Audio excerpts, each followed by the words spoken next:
Hi friends, అందరూ ఎలా ఉన్నారు? అందరూ బాగుండాలని మనస్ఫూర్తిగా కోరుకుంటున్నాను. Welcome to my channel Harsha Joshi SR official. ఈరోజు మనం ఆరెంజ్ జెల్లీ ఎలా చేసుకోవాలో చూసేద్దాం రండి. ఏంటి ఆరెంజ్కి వస్తే ఆరెంజ్ జెల్లీ వచ్చిందని చూస్తున్నారా? నేను ఇంకా జెల్లీ మొత్తం అయిపోయిన తర్వాత నేను ఇట్లా చాక్లెట్ మౌల్డ్స్లోను అలాగే ఆరెంజ్ తీసేసాక తొక్కలు ఉంటాయి కదా, వాటిలో కూడా వేసి ఇట్లా అయితే ఫ్రిడ్జ్లో అయితే పెట్టుకున్నాను.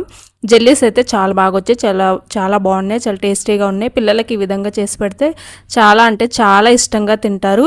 మీరు కూడా తప్పకుండా ట్రై చేయండి. ఈ వీడియో చూసి ట్రై చేస్తే ఖచ్చితంగా ఏదో ఒక కమెంట్ అయితే చేయండి ఫ్రెండ్స్ ప్లీజ్.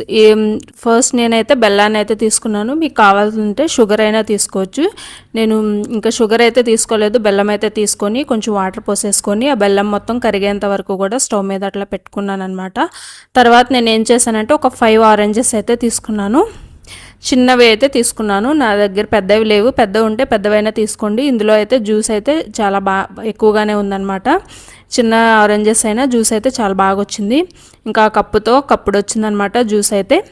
ఇంకా బెల్లం పాకం కరిగే లోపు మనం ఈ జ్యూస్ని అయితే మనం తీసేసి పక్కన పెట్టేసుకుందాము.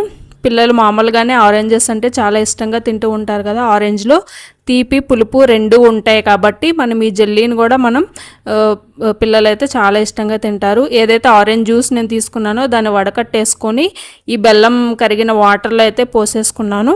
ఇప్పుడు ఇదంతా కూడా మనకి దగ్గర పడేదాకా మనం ఉడికించుకుందాము.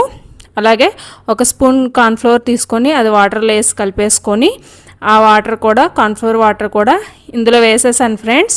ఇందులో వేసేసిన తర్వాత చూడండి దగ్గర పడుతుంది కదా, ఇలా దగ్గర పడేంత వరకు కూడా మనం బాగా కలుపుకోవాలన్నమాట. కొంచెం ఎక్కువ టైమే పడుతుంది.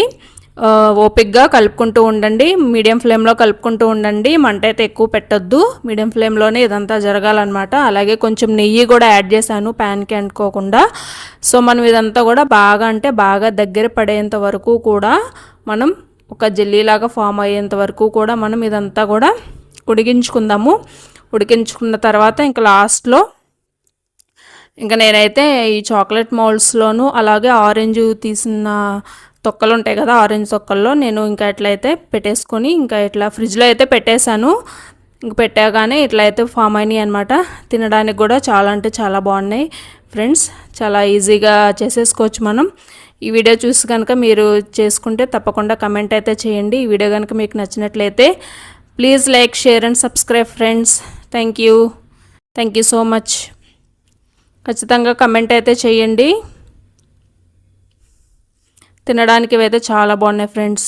Thank you so much.